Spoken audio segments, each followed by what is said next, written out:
नमः ॐ विष्णुपदाय कृष्णपृष्ठाय भूतले श्रीमते भक्ति वेदांत स्वामिन् इति नामिने नमस्ते सरस्वती देवे गौरवाणी प्रचारिणे निर्विशेष शून्यवादी पाश्चात्य दिशतारिणे। जय श्री कृष्ण चैतन्य प्रभु नित्यानंदा श्री अद्वैत गदाधर शिवासादि गौर भक्त वृंद। जय श्री कृष्ण चैतन्य प्रभु नित्यानंदा श्री अद्वैत गदाधर शिवासादि गौर भक्त वृंद। जय श्री कृष्ण चैतन्य प्रभु नित्यानंदा श्री अद्वैत गदाधर शिवासादि गौर भक्त वृंद। हरे कृष्णा कृष्ण कृष्ण हरे हरे, हरे राम राम राम हरे हरे। हरे कृष्णा कृष्ण कृष्ण हरे हरे, हरे राम राम राम हरे हरे। हरे कृष्णा कृष्ण कृष्ण हरे हरे, हरे राम राम राम हरे हरे। गोविंद जय जय, गोपाल जय जय, राधा रमण हरि गोविंद जय जय। हरे कृष्णा कृष्ण कृष्ण हरे हरे, हरे राम राम राम हरे हरे। हरिनाम संकीर्तन यज्ञ की जय, समवेत भक्त वृंद की जय, श्रील प्रभुपाद की जय, गुरुदेव महाराज की जय, श्रीमद् भागवतम की जय। हरे कृष्णा। तो श्रीमद् भागवत की इस कक्षा में आप सब भक्तों का स्वागत है। श्रीमद् भागवत के दूसरे स्कंद के 10वें अध्याय के 1, 2 और 6 श्लोक पे चर्चा करेंगे समय अनुसार। 1, 2 और 6 श्रीमद् भागवत दूसरा स्कंद 10वां अध्याय 1, 2 श्लोक संख्या 1, 2 और 6 जो श्लोक है प्रभुपाद जी ने बार बार कोट किए हैं, और 1, 2 पे हम थोड़ा रिकेप करके फिर आगे चलेंगे। ओम अज्ञानातिमिरान्धस्य ज्ञानाञ्जनशलाकया चक्षुरोन्मिलितं येन तस्मै श्रीगुरवे नमः। श्रीचैतन्यमनोभीष्टं स्थापितं येन भूतले स्वयं रूप गदा मह्यं ददाति स्वपदान्तिकं। वन्देऽहं श्रीगुरो श्रीयुतापदकमलं श्रीगुरो वैष्णवांश्च श्रीरूपं साग्रजातं सगणा रघुनाथान्वितं तं सजीवं साद्वैतं सावधूतं परिजन सहितं कृष्ण चैतन्य देवं श्रीराधा कृष्ण पादां सहगणा ललिता श्री विशाखान्वितांश्च। हे कृष्ण करुणा सिंधो दीनबंधो जगत्पते गोपेश गोपिका कांत राधा कांत नमोस्तुते। तप्त कांचन गौरांगी राधे वृंदावनेश्वरी वृषभानुसुते देवी प्रणमामि हरिप्रिये। वाञ्छाकल्पतरुभ्यश्च कृपा सिन्धुभ्य एव च पतितानां पावनेभ्यो वैष्णवेभ्यो नमो नमः। श्री कृष्ण चैतन्य प्रभु नित्यानंद श्री अद्वैत गदाधर श्रीवासादि गौर भक्त वृंद। हरे कृष्णा कृष्ण कृष्ण हरे हरे, हरे राम राम राम हरे हरे। जयतां सुरतो पंगुर मम मंदमति गति मत्सर्वस्व पदां भोजो राधा मदन मोहन कृष्णाय वासुदेवाय देवकी नंदनाय च नंद गोप कुमाराय गोविंदाय नमो नमः गोविंदाय नमो नमः गोविंदाय नमो नमः नमः पंकजनाभाय नमः पंकजमालिने नमः पंकजनेत्राय नमस्ते पंकजांघ्रिये पंचतत्वात्मकं कृष्ण भक्तरूप स्वरूपकं भक्तावतार भक्ताख्यं नमामि भक्तशक्तिकम्। ओम नमो भगवते वासुदेवाय ओम नमो भगवते वासुदेवाय ओम नमो भगवते वासुदेवाय नारायणं नमस्कृत्यं नरं चैव नरोत्तमं देवीं सरस्वतीं व्यासं ततो जयं मुदीरयेत् नष्टप्रायेषु अभद्रेषु नित्यं भागवत सेवया भगवते उत्तम श्लोके भक्तिर्भवति नैष्ठकी। हरे कृष्णा। तो आज हम दूसरा स्कंद का 10वां अध्याय का पहला, दूसरा और छठा 1, 2 और 6 श्लोक संख्या में हम चर्चा करने की कोशिश करेंगे।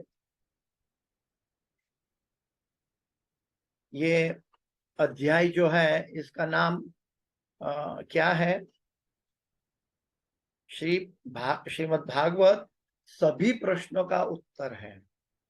सभी प्रश्नों का उत्तर है। इसका अर्थ क्या है कि इस ब्रह्मांड में ऐसा कोई सवाल पैदा नहीं हुआ कि जिसका जवाब श्रीमद् भागवत से ना मिले। क्यों ऐसा है? ऐसा क्या है श्रीमद् भागवत में? क्योंकि हम बार बार ब्रह्म संहिता में कहते हैं कि ईश्वरः परमः कृष्णः सच्चिदानंद विग्रह अनादिरादिर गोविंदः सर्व कारण कारणम। भगवान श्री कृष्ण सर्व कारणों के कारण है। तो जब हम कोई भी सवाल हमारे मन में पैदा होता है तो हमारी आंशिक स्वतंत्रता के अनुसार, हमारी मैच्योरिटी के अनुसार, तो इसका जवाब सर्व कारण कारण भगवान के पास नहीं मिलेगा तो और कहाँ मिलेगा? तो ये भगवान की महिमा और भगवान का कार्यकलाप है। यहाँ पे बताया कि भागवत सभी प्रश्नों का उत्तर है। देखिए, ऐसी दिव्य दृष्टि ऋषि मुनि के गण में होती है।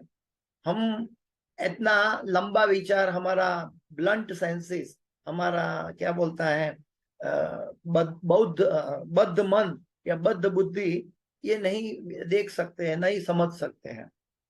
लेकिन जो भगवान में निपुण अपने आप को समर्पित किए हुए हैं, ऐसे शिष्यगण, ऐसे भक्तगण, ऐसे संतगण ये देख सकते हैं। तो मैं 1, 2 और 6 लूंगा। तो श्लोक पढ़ के अनुवाद पढ़ता हूँ। श्री शुक उवाच अत्र सर्गो विसर्गश्च स्थानं पोषणमूतयः मन्वन्तरेशानुकथा निरोधो मुक्तिराश्रयः। अनुवाद।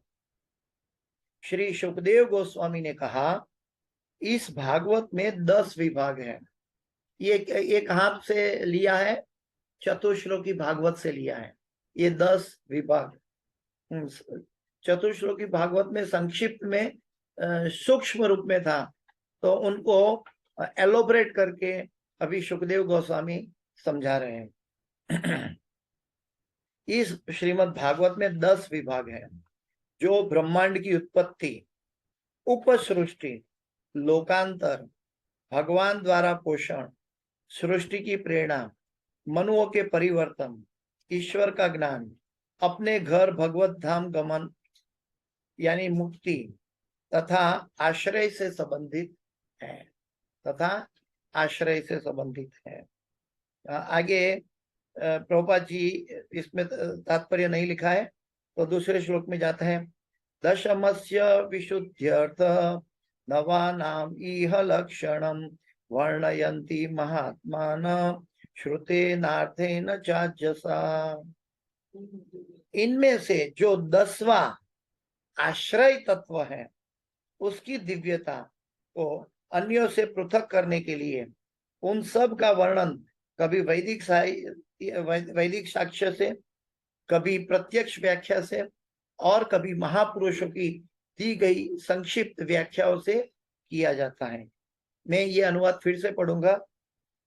इनमें से जो 10वां आश्रय तत्व है उसकी दिव्यता को अन्यों से पृथक करने के लिए उन सब का वर्णन कभी वैदिक साक्ष्य से, कभी प्रत्यक्ष व्याख्या से और कभी महापुरुषों से द्वारा दी गई संक्षिप्त व्याख्याओं से किया जाता है।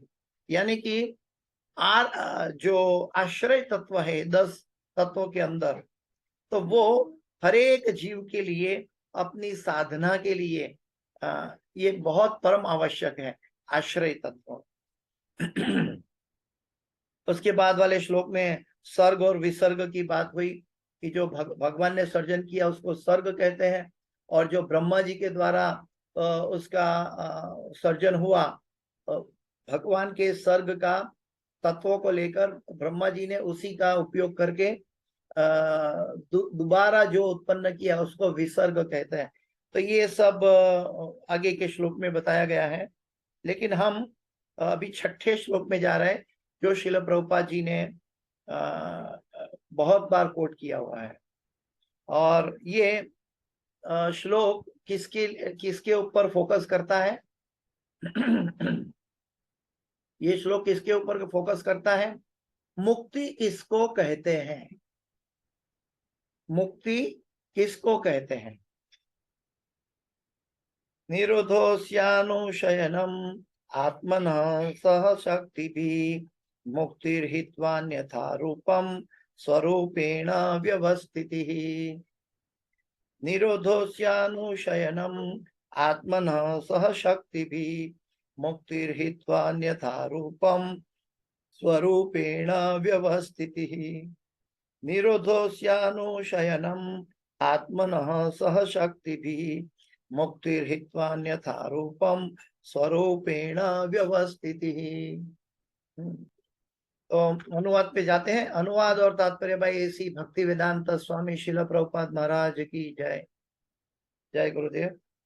अपनी बद्ध अवस्था के जीवन संबंधी प्रवृत्ति के साथ जीवात्मा का शयन करते हुए महाविष्णु में लीन होना प्रगट ब्रह्मांड का परिसमापन कहलाता है। परिवर्तनशील स्थूल तथा सूक्ष्म शरीरों को त्याग कर जीवात्मा के रूप की स्थायी स्थिति मुक्ति है।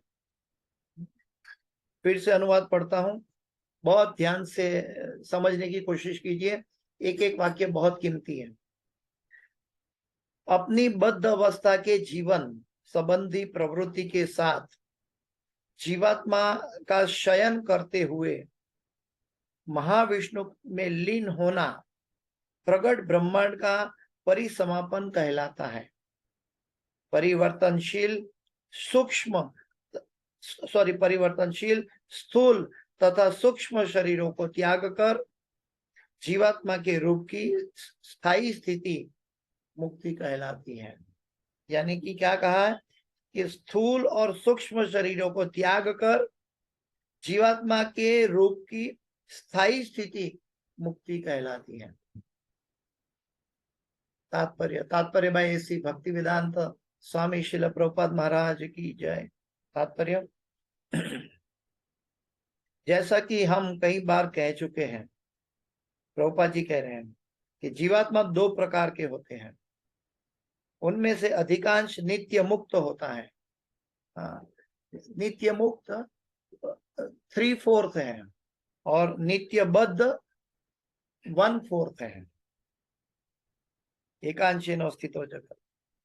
नित्य बद्ध जीवों में प्रकृति के ऊपर स्वामित्व प्राप्त करने की मानसिकता के विकास की संभावना होती है। हर क्षण जब हम अपनी इच्छा पूरी करने की कोशिश करते हैं और वर्तमान स्थिति को स्वीकार नहीं कर सकते हैं, तब हम क्या कर रहे हैं? भौतिक प्रकृति पर प्रभुत्व, स्वामित्व उत्तरदायित्व जमाने की कोशिश कर रहे हैं। ये मानसिकता हमारा नित्यबद्ध अवस्था का कारण है। ऊपर स्वामित्व प्राप्त करने की मानसिकता की विकास की संभावना होती है। अतः उन्हें दो प्रकार की सुविधाएं करने के लिए भौतिक विश्व का प्रागट्य होता है। तो ऐसे नित्यबद्ध को दो प्रकार की सुविधा के लिए ये भौतिक जगत का प्राकट्य होता है। तो भौतिक जगत का प्राकट्य का कारण क्या है? नित्यबद्ध जीवात्मा को सुविधा प्रदान करके धीरे धीरे उनको भगवत धाम ले जाना। पहली सुविधा के अनुसार बद्ध जीव स्वेच्छा से विश्व पर अधिकार जमा सकता है। पहली सुविधा के अनुसार आजकल हम देख रहे हैं ये कांग्रेस भाजपा का भी यही भाव है। या तो भारत और अन्य कई दुनिया के कई सभी देशों का, हर एक, चाहे पुतिन रशिया हो या यूक्रेन हो या अमेरिका हो या यूके हो, सबको ये भौतिक प्रकृति पर अधिकार जमाने की मानसिकता है। तो ये अवसर उनको दिया जाता है। ये पहली सुविधा है। और दूसरी सुविधा के अनुसार वह भगवान के धाम को वापस जा सकता है। बिल्कुल ऑपोजिट है। अगर भौतिक प्रकृति पर हम कुछ प्राप्त करना चाहते हैं तो हम अपने स्वधाम या अपनी मुक्ति की स्वाभाविक स्थिति को कभी न समझ सकेंगे, कभी न पा सकेंगे। तो दूसरी सुविधा के अनुसार वह भगवान के धाम को वापस जा सकता है। जा सकता है मतलब उसका एफर्ट चाहिए। अतः विश्व के लय होने पर अधिकांश बद्ध जीव योग निद्रा में लेटे हुए भगवान महाविष्णु में लीन हो जाते हैं। जब महाप्रलय होता है, ब्रह्मा जी का दिन पूरा होता है, ब्रह्मा जी की आयु पूरी होती है, तो हर रोज ब्रह्मा जी के दिन में लय और प्रलय आता रहता है। और जब महाप्रलय होता है तब भौतिक जगत समेत सभी बद्ध जीव महाविष्णु के शरीर में एक प्रस्वेद बिंदु के रूप में प्रवेश करते हैं। जो हमारा भौतिक आवरण है वो एक आवरण दूसरे आवरण में, दूसरा आवरण तीसरे आवरण में, पृथ्वी जल अग्नि वायु आकाश मन बुद्धि अहंकार अलग अलग आवरण में बंद होकर होकर होकर लास्ट में भगवान के अंदर एक प्रस्वेद बिंदु की रूप में भगवान महाविष्णु के शरीर में जाते हैं। तो अनुसार वह भगवत धाम को वापस जा सकता है। अतः विश्व के लय होने पर अधिकांश बद्ध जीव योग निद्रा में लेटे हुए भगवान महाविष्णु में लीन हो जाते हैं, जिससे वे अगली सृष्टि में पुनः जन्म ले, अगली सृष्टि में पुनः जन्म ले। किंतु कुछ बद्ध जीव वैदिक साहित्य की दिव्य ध्वनि का अनुसरण करते हुए भगवान के धाम को वापस जाने में समर्थ होते हैं।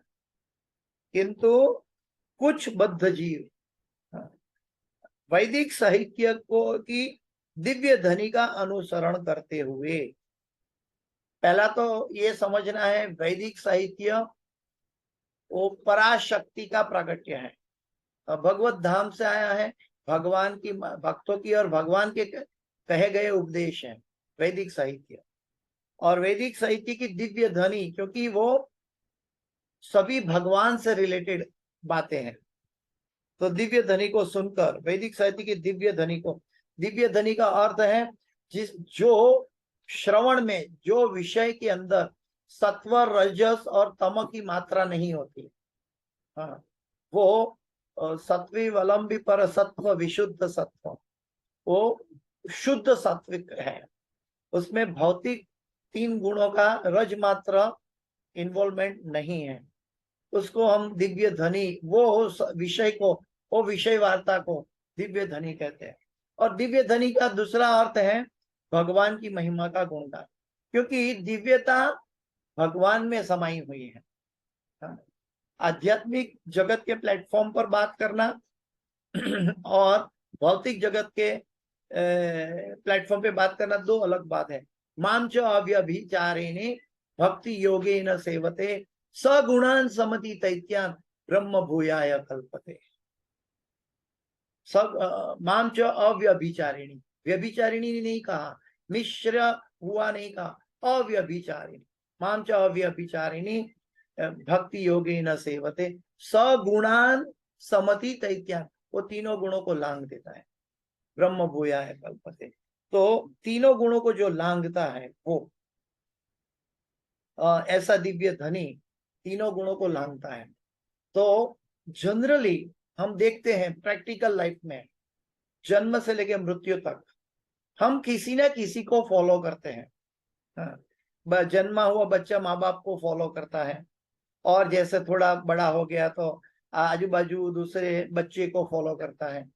फिर स्कूल में गया तो मित्रों और अध्यापकों को फॉलो करता है, शिक्षक को फॉलो करता है, और आगे जाएगा तो अपने टीनेजर मित्रों को, और आगे जाके सांसारिक लोगों को वो फॉलो करता है।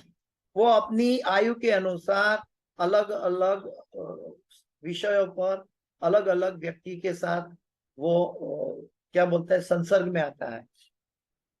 लेकिन जो एई रूपे ब्रह्मांडे भ्रमिते कोनो भाग्यवान जीव, गुरु कृष्ण कृपाए पाए भक्ति लता बीज।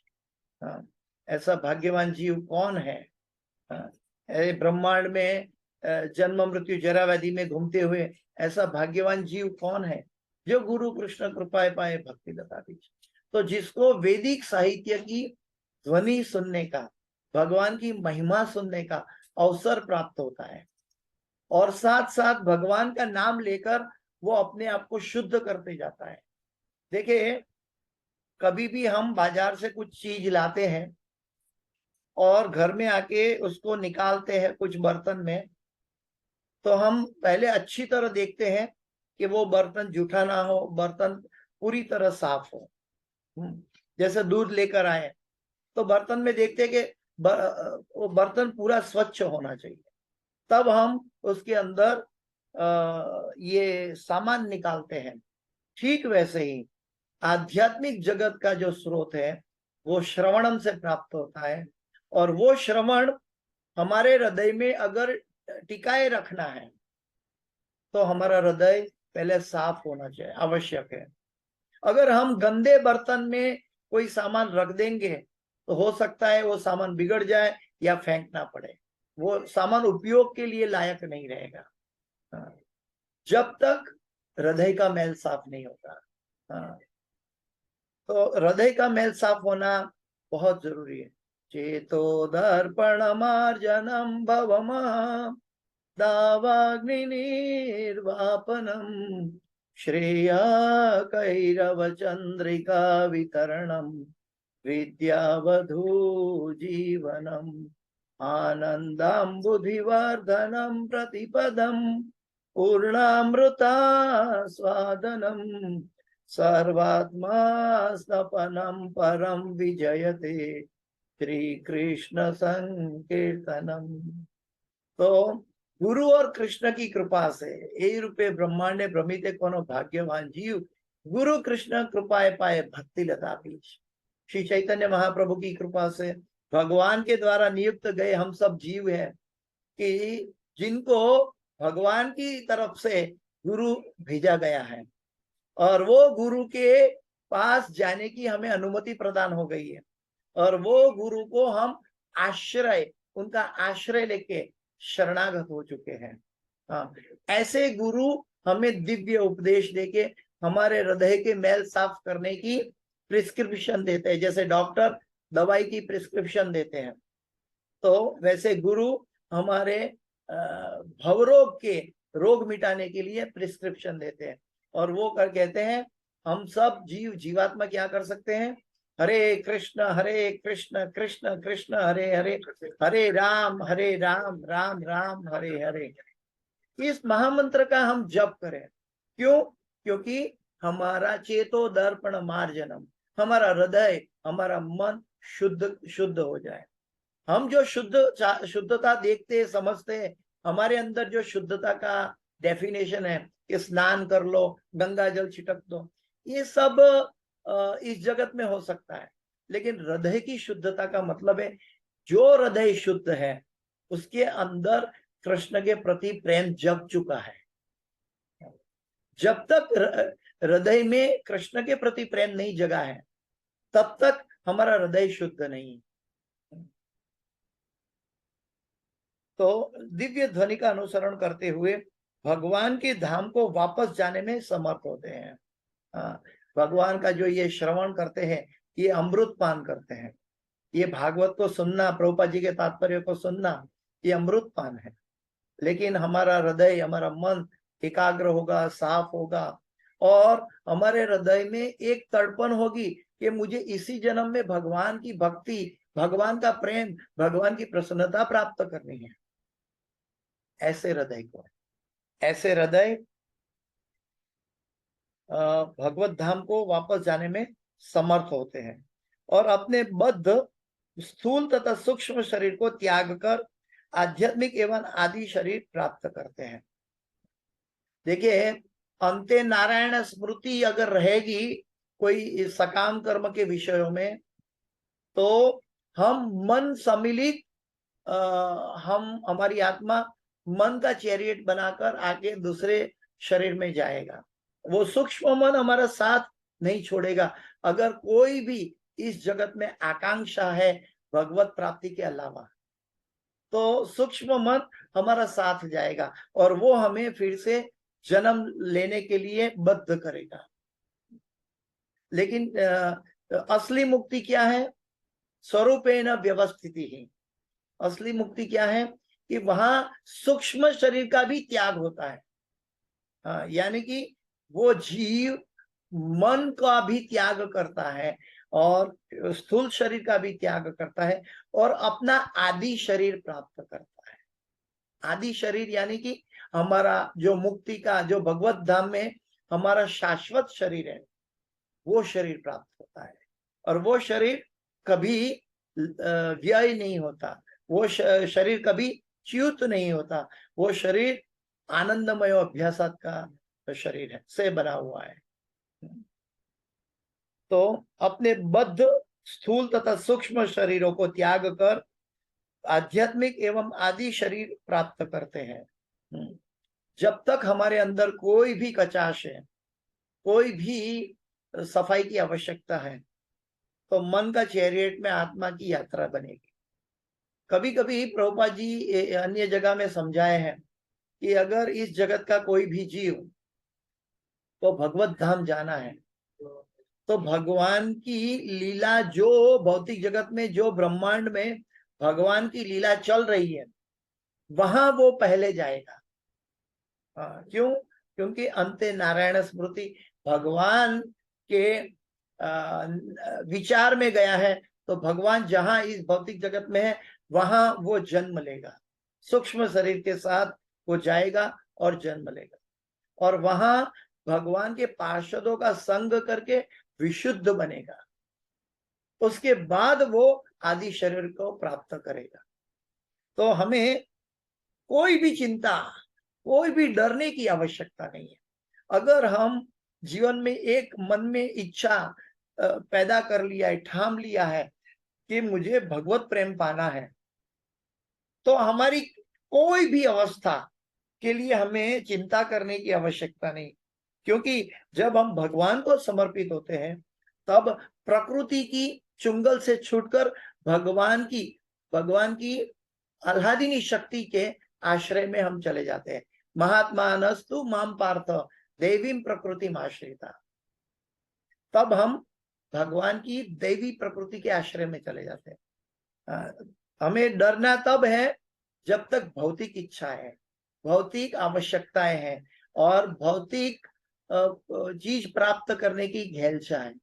लेकिन भक्ति को दूसरे शब्दों में क्या कहेंगे, तो वो हमारी इच्छाओं का शुद्धिकरण, इच्छाओं का शुद्धिकरण भगवान का, भक्तों का संग से, भगवान का नाम से और सेवा से हम इच्छाओं का शुद्धिकरण कर सकते हैं। और शुद्धिकरण करते करते करते करते जब हम शुद्ध हो जाए, तब अंत में भी हम भगवान का नाम पुकारते हुए शरीर छोड़ेंगे।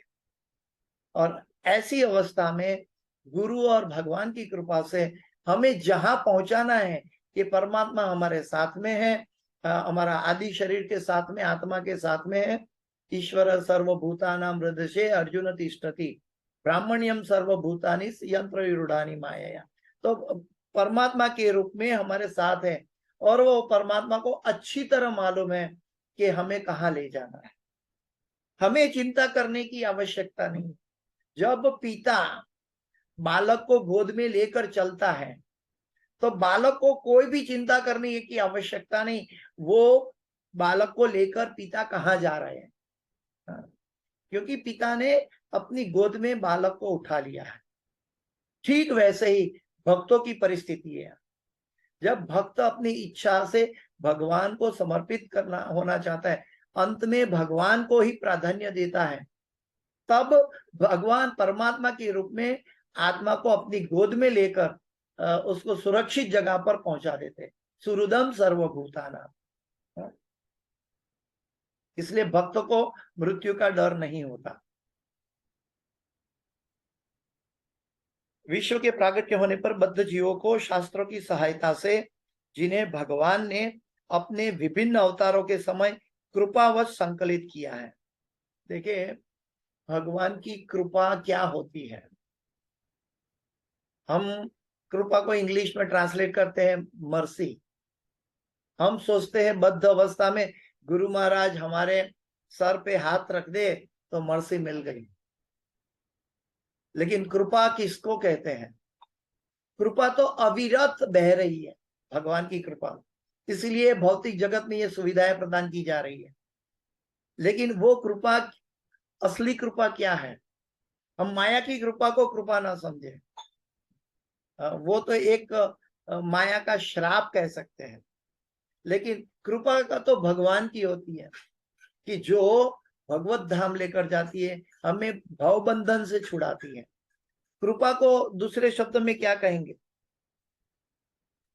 कि भगवान ने अपने विभिन्न अवतारों के समय कृपावंश संकलित किया है।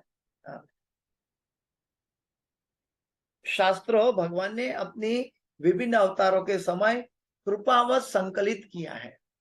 इसका मतलब भगवान ने कोई भी जीव को, या भगवान ने अपने सांस या विभिन्न अवतारों के द्वारा, जैसे व्यासदेव जी लिपि अवतार है, तो ऐसे अवतारों के द्वारा सारे जीवों के कल्याण के लिए शास्त्र छोड़ रखे हैं, ताकि हम दुनिया के सभी भौतिक नवल कथा या भौतिक शास्त्रों, भौतिक एकेडमिक शास्त्रों को छोड़कर अगर जब हम पूर्णतया भगवान की कृपा प्राप्त कर ले तो हमें वो भगवान का संकलित किया गया शास्त्र उपलब्ध हो जाता है। श्री चैतन्य महाप्रभु कहते हैं, ए रूपे ब्रह्मांडे भ्रमिते कोनो भाग्यवान जी, गुरु कृष्ण कृपाए पाए भक्ति लता बीज। तो ये शास्त्रों को प्राप्त करना, ये शास्त्रों को पढ़ना, ये शास्त्रों को सुनना, ये शास्त्रों का ऊपर मन की विचारधारा ले जाना, ये शास्त्रों का अमल करना, ये हमें एकमात्र बद्ध अवस्था से छुड़ा सकता है। और भगवान तो वहां तक कहते हैं कि तेषाम एव अनुकंपार्थम अहम अज्ञान जम तमः नाशयाम्यात्म भावस्तो ज्ञान दीप्तेन भास्वता। भगवान तो वहां तक कहते हैं गीता में कि मैं अनुकंपा करता हूं, यानी कि हमारी लायकात भौतिक जगत की के अंदर हम कोई भी चीज का सहारा लेंगे तो वो लायक नहीं है जो भगवान को प्राप्ति करवा दे। लेकिन अगर हम भगवान का नाम का आश्रय लेंगे, भगवान के उपदेशों का आश्रय लेंगे, तो क्या होगा? हम तुष्यंती च रमंती च, हम संतुष्ट हो जाएंगे। और जैसे संतुष्ट होगा तो हृदय तुरंत भगवान के प्रति दौड़ेगा, यानी कि आत्म साक्षात्कार उसको हो गया है और जीवन के कोई भी कार्यकलाप में वो अपने आप को इन्वॉल्व नहीं होना चाहता है। एक उदाहरण ले सकते हैं भागवत से। हाँ, भरत महाराज ने राजपाट छोड़ दिया, वो राजा थे, सारे पृथ्वी पर आधिपत्य था, उनके नाम से हमारा देश का नाम भारत पड़ा। ऐसे भरत महाराज सब कुछ छोड़कर भगवत धाम जाने के लिए जंगल में चले गए और फिर हिरण का आश्रय में चले गए। हिरण के ऊपर उनको दया आ गई और हिरण की कॉन्शियस में चले गए। देखिए, हिरण जन्म मृत्यु जरा व्याधि का एक बद्ध जीव है, तो उसके अंदर उनकी मन की इच्छा पूरी लिप्त हो गई, तो दूसरे जन्म में उनको हिरण बनना पड़ा। ये एक्चुअली एक एग्जाम्पल है भागवत के अंदर। ये भागवत हमें एग्जाम्पल दे रहा है कि हमें ऐसी चीजों में भी आसक्ति नहीं रखनी है।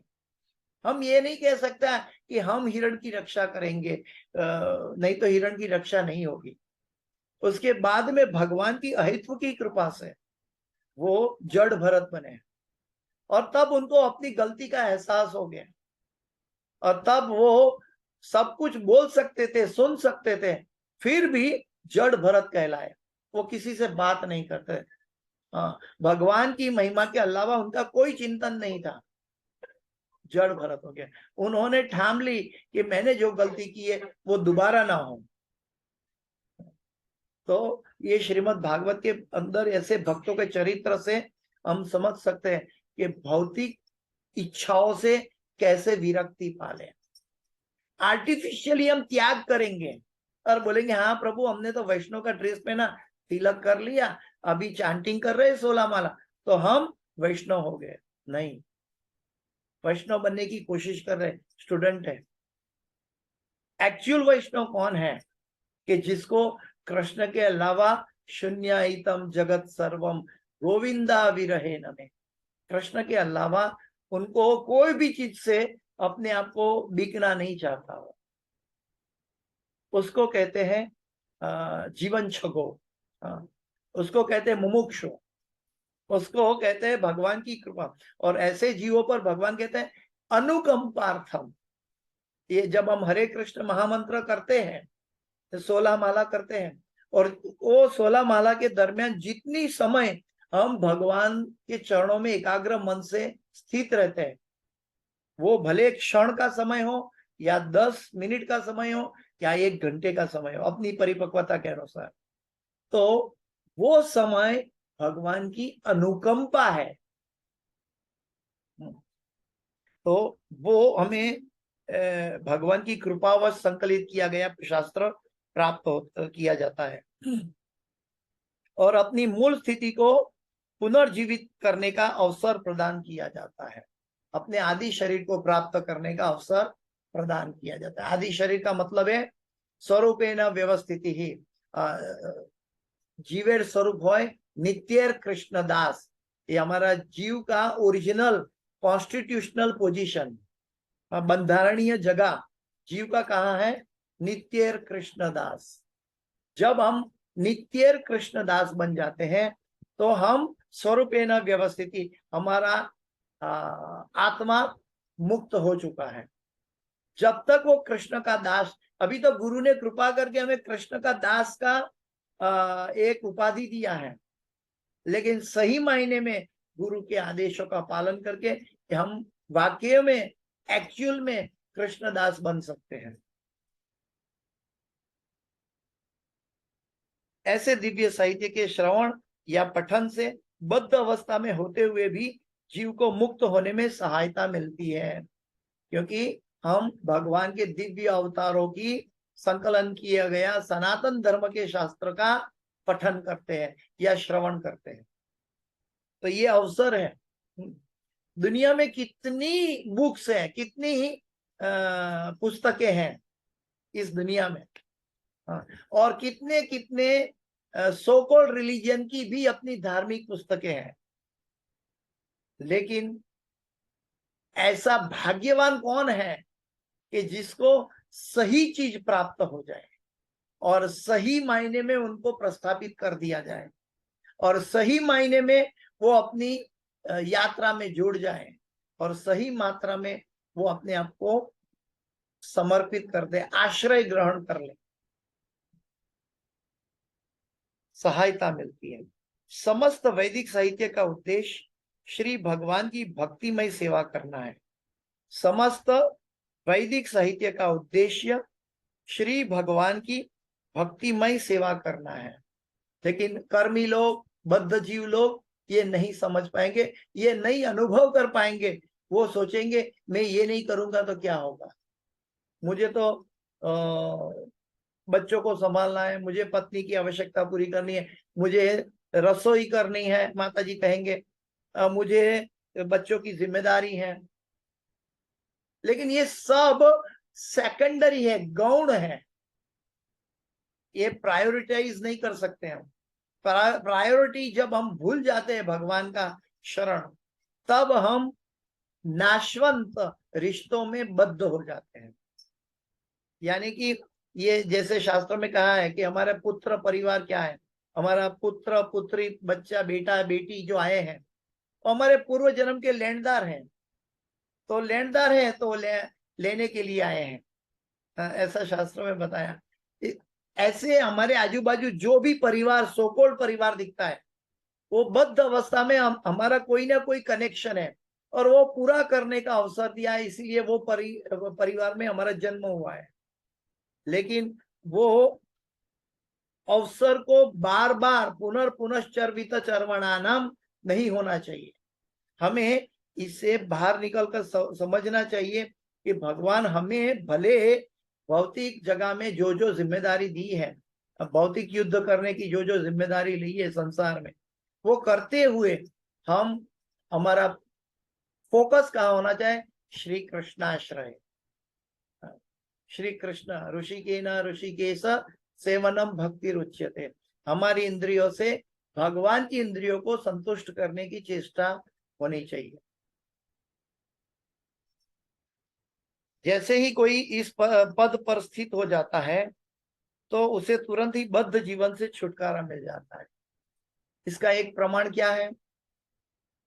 उसको कभी स्ट्रेस नहीं होता, वो कभी भी विचलित नहीं होता, वो शांत रहता है।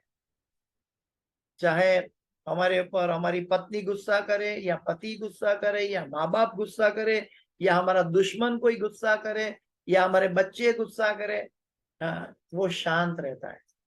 उनके अंदर कोई भी, क्योंकि वो शरीर, जड़ शरीर से जो फेंका हुआ तीर है, ये सब जड़ शरीर से टकरा के वापस चला जाता है।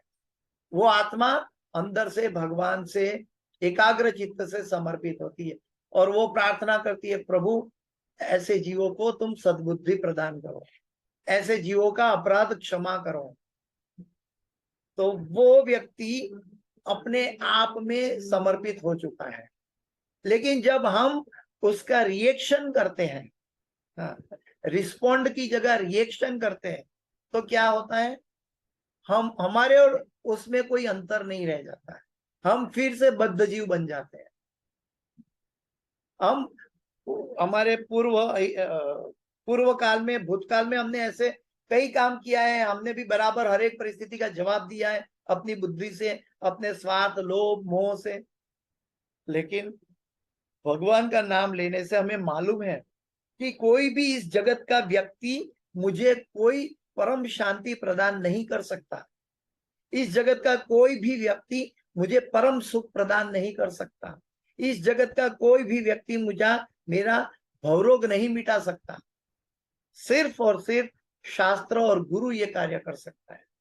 अभी गुरु कोई इस जगत का व्यक्ति नहीं है, वो परमात्मा का, भगवान की कृपा से भेजा गया परमात्मा का बाह्य स्वरूप है, वो गुरु तत्व है, और वो हमारा कल्याण कर सकता है।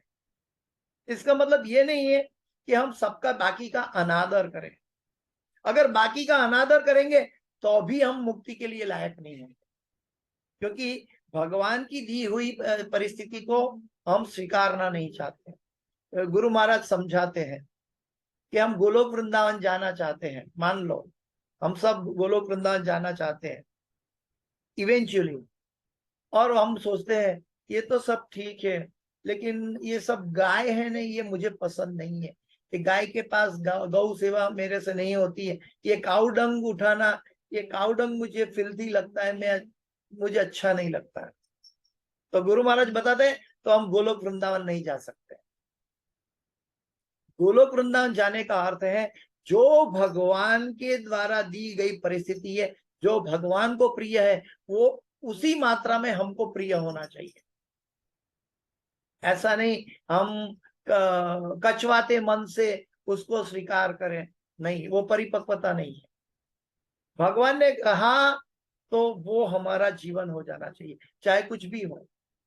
जैसे ग्वाल बाल जंगल में भगवान के साथ गैया चराने जाते थे, और अघासुर एक बड़ी गुफा के रूप में मुंह फैला के जंगल में लंबा पड़ा था।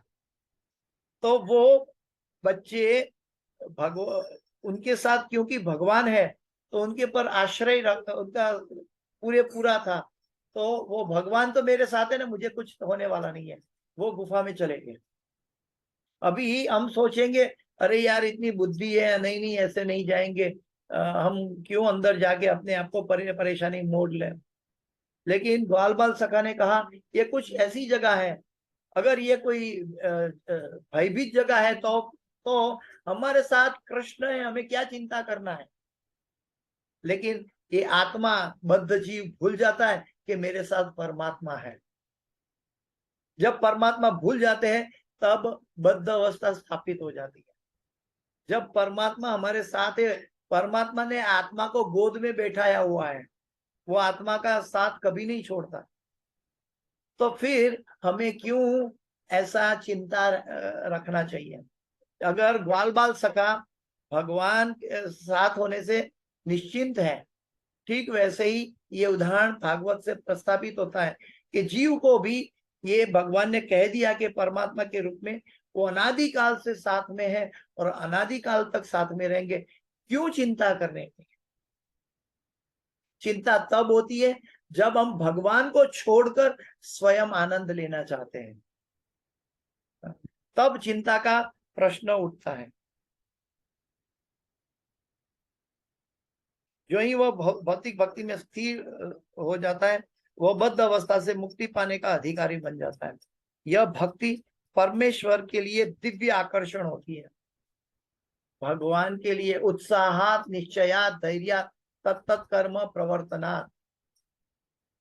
अगर हमारी भक्ति में उत्साह नहीं है, इसका मतलब है हम अभी शुद्ध विशुद्ध नहीं बने हैं। ऑटोमेटिक एक मैग्नेट की तरह, जैसे मैग्नेट लोहा और मैग्नेट एक दूसरे को कितना खींचते हैं, वैसे ही जैसे आत्मा के ऊपर की वासना खत्म हो जाती है, तुरंत वो भक्ति के प्रति इतना आकर्षित हो जाता है, इस दुनिया के और अपने परिवार के सभी रिश्तों को क्षण भर में वो गौण बना सकता है। गौण बनाने का मतलब त्यागना नहीं है, विरक्ति युक्त वैराग्य में ला सकते हैं। त्याग आर्टिफिशियल है, छूटेगा नहीं। हम त्याग से वैष्णव का कपड़ा पहन के वैष्णव नहीं बन सकते। हमारे अंदर विरक्ति आनी चाहिए, तब हम वैष्णव बन सकते हैं। और विरक्ति भगवान के नाम के जप के अलावा नहीं मिलेगी इस संसार में। तो हरे कृष्ण कृष्ण कृष्ण हरे हरे, हरे राम राम राम हरे हरे, इसका कंटिन्यूस अभ्यास है न तो कौन या वैराग्य न च गृह्यते। कांस्टेंट अभ्यास के द्वारा हमारे अंदर ऑटोमेटिक ये विरक्ति जन्म ले लेगी। और जैसे विरक्ति जन्म लेगी तब हम भले परिवार के साथ है, पत्नी के साथ है, बच्चों के साथ है, संसार के साथ दिखते हुए जिंदा भी है, लेकिन हम इस दुनिया के व्यक्ति नहीं रहेंगे। हम तुरंत भगवान की डायरी में पहुंच जाएंगे कि ये मेरी देवी प्रकृति के आश्रय में जाना चाहिए, और वो देवी प्रकृति के आश्रय में चला जाएगा। आकर्षण होती है क्योंकि परमेश्वर समस्त भावों रसों का स्रोत है। रसो वही सह, प्रत्येक प्राणी किसी न किसी भाव के आनंद का इच्छुक होता है, किसी न किसी भाव का। शांत, दास्य, साख्य, वात्सल्य, माधुर्य और कई ऐसे अलग रस है। इस 12 रसों में से 5 आध्यात्मिक रस है। तो वो 5 आध्यात्मिक रस में वो अपनी ओरिजिनल स्थिति वहां मौजूद है। जैसे कि हम कहीं से जाते हैं, फॉर एग्जाम्पल हम इंद्र प्रभु से मैं मिला था और इंद्र प्रभु ने मुझे कहा था, मैं वृंदावन से वापस अहमदाबाद जा रहा था। तो मैंने प्रभु जी को कहा कि प्रभु जी कल मेरी ट्रेन है, मुझे अहमदाबाद घर वापस जाना है। तो इंद्र प्रभु ने कहा तुम गलत कह रहे हो, तुम घर में हो और दावानल में जा रहे हो। तुम घर में हो, भगवान के वृंदावन गोलोक वृंदावन में हो अभी, और दावानल में जा रहे हो। तो ये जो दृष्टि है, ये जो विशुद्ध बुद्धि है, तो जब हम कहीं भी चाहे दावानल में जाए, हमें मालूम है कि भगवत धाम में हमारे लिए एक पर्टिकुलर जगह भगवान ने प्रस्थापित करके रखी है, जो हमारा ओरिजिनल कॉन्स्टिट्यूशनल पोजीशन है, जहां से वो जीव भगवान की सेवा और भगवान की प्रसन्नता को प्राप्त करता है। और वो परिस्थिति में वो रस में जीव अपने आप आकर्षित हो जाता है और आकर्षित होके वो वही रस में आगे बढ़ जाता है। हम ऐसा नहीं कह सकते कि नहीं नहीं हम दास्य रस की साधना क्यों करें, हमें तो माधुर्य रस की साधना करनी है। नहीं, गुरु ने कहा हमें दास्य रस की साधना करनी है तो हमें दास्य रस की साधना करनी है। लेकिन हमारा गोल, हमारा इच्छा, हमारा लक्ष्य माधुर्य रस, भगवान की प्रसन्नता है। लेकिन ये होते हुए भी भगवान हमें हर एक जीव को जो रस में प्रस्थापित करना चाहे वो उसका आदि रस का पोजीशन है। तो वो चाहे वो माधुर्य रस की बात हो, वात्सल्य रस की बात हो, साख्य रस की बात हो, दास्य रस की बात हो, जो भी हो। तो यहाँ पे बताया है, किंतु वह समस्त आकर्षण के परम स्रोत को नहीं जानता। रसो वै सह रसम हेवाय लब्धानंदी भवती।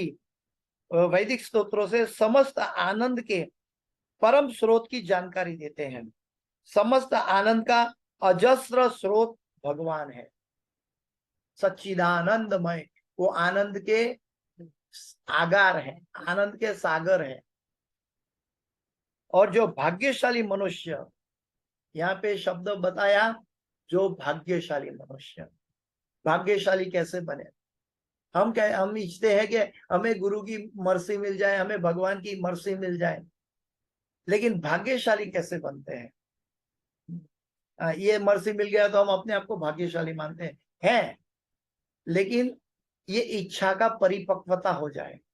भाग्यशाली का मतलब है कि हमारे जीवन की हर परिस्थिति हमें भगवान की कृपा के अलावा न दिखे कुछ। हमारे अंदर कोई दुख है, सुख है, अनुकूल परिस्थिति है या प्रतिकूल परिस्थिति है, हम जो भी अवस्था में हैं उसको हम भगवान की कृपा मानकर, आर्टिफिशियल नहीं, कृपा मानकर आंसू बहाते हुए ग्रहण करें, उसको भाग्यशाली कहते हैं। भाग्यशाली का अर्थ है भगवान की कृपा हर समय हर क्षण बह रही है, वो मेरे वर्तमान में भी गुजर रही है।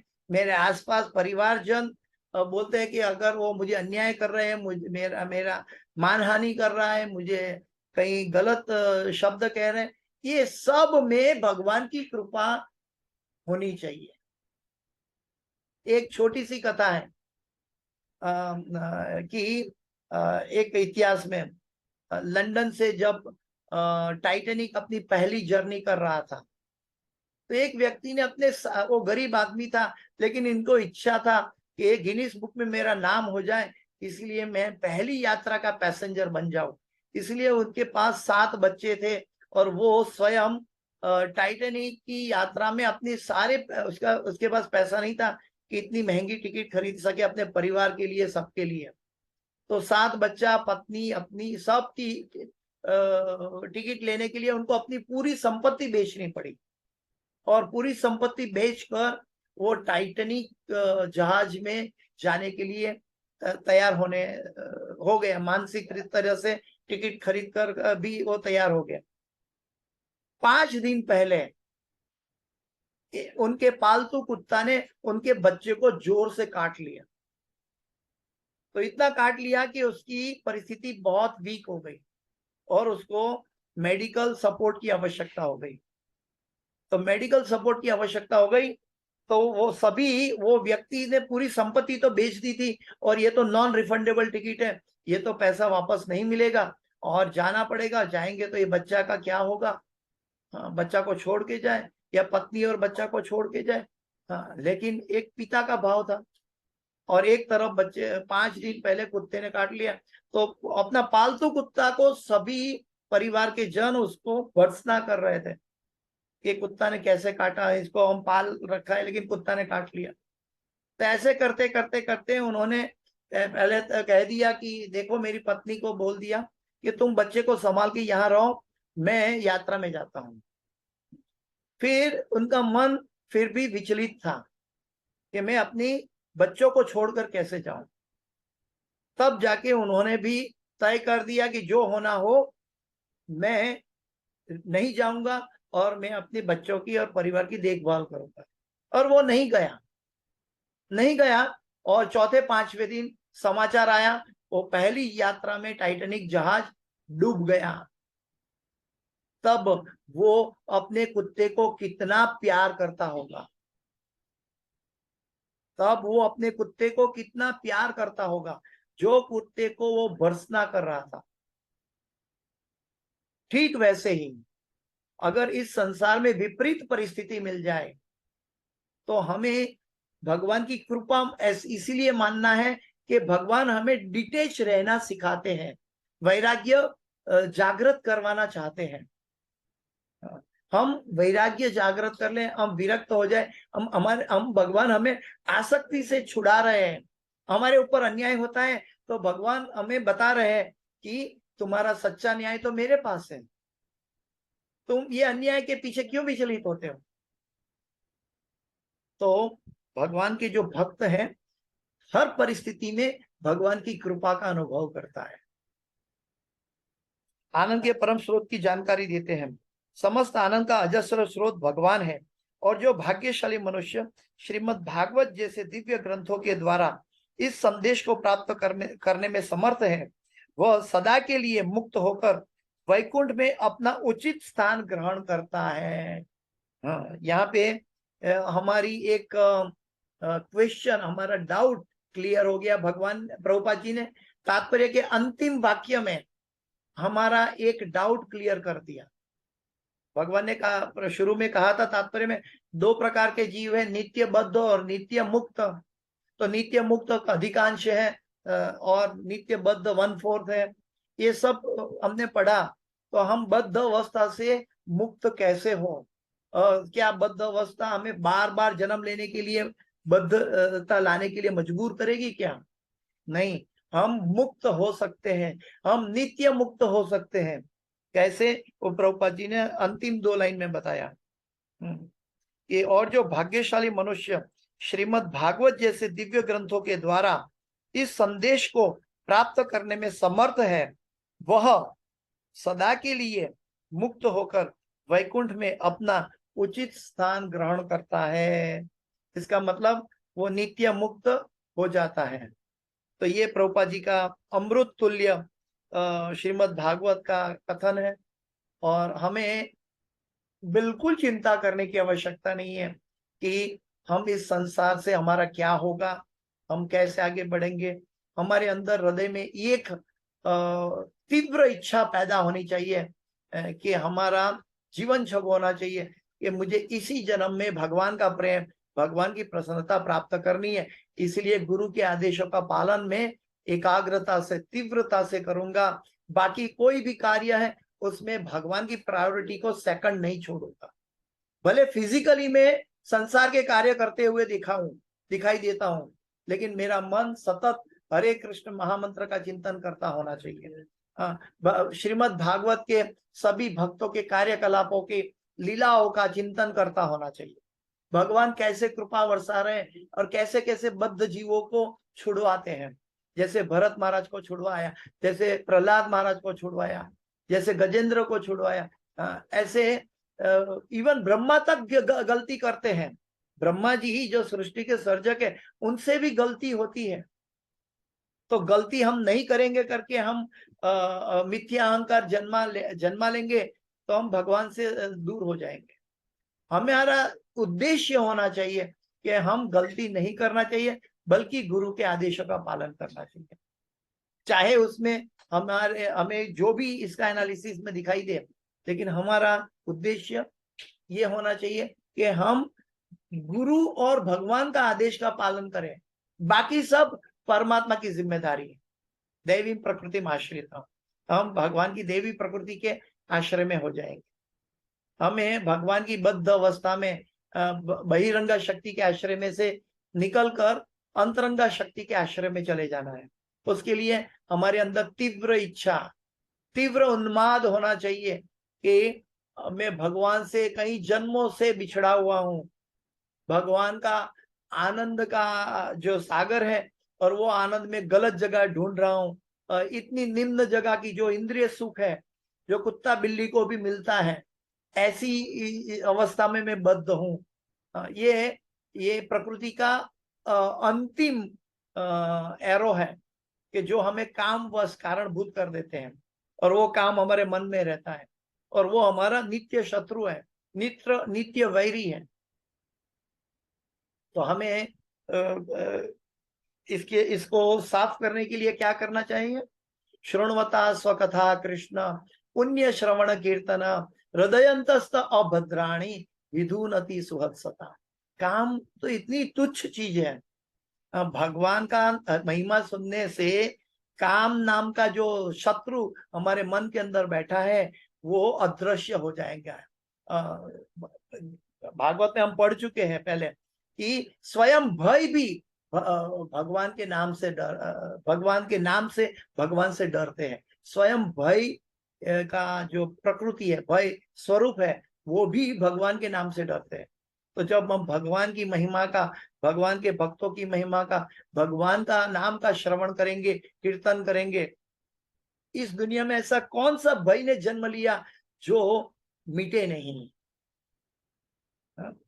तो ये श्रीमद् भागवत हमें एश्योरेंस देता है कि ये भागवत सभी प्रश्नों का उत्तर है। तो हमें दृढ़ भजन्ते माम दृढ़ व्रता। तो ये शाम त्वंतगतम पापम जनानाम पुण्य कर्मणाम ते द्वंद्व मोह निर्मुक्ता भजन्ते माम दृढ़ व्रता। हमें ऐसे दृढ़ व्रत धारण करना है, और गुरु और भगवान के आदेश से पालन करेंगे तो ऑटोमेटिक हम पाप पुण्यों को पीछे छोड़ देंगे, और ऑटोमेटिक हमारे अंदर निष्ठा, रुचि, आसक्ति भाव की दिशा में हमारी यात्रा चल पड़ेगी। हरे कृष्ण। समय हो चुका है, मैं अपनी वाणी को विराम दे रहा हूँ। समय कुछ ज्यादा लिया, क्षमा चाहता हूँ। इस क्लास की कोई भी सुकृति है, मेरे गुरु महाराज हिज होलीनेस जय पताका स्वामी आचार्यपाद गुरु महाराज और शिला प्रभुपाद जी की है, और इस क्लास की कोई भी गलती क्षति है तो मेरी अपनी है, कृपया मुझे क्षमा करें। वांछा कल्पतरुभ्यश्च कृपा सिंधुभ्य एव च पतितानां पावनेभ्यो वैष्णवेभ्यो नमो नमः। अनंत कोटि वैष्णव वृंद की जय। शीला प्रभुपाद की जय। गुरुदेव महाराज की जय।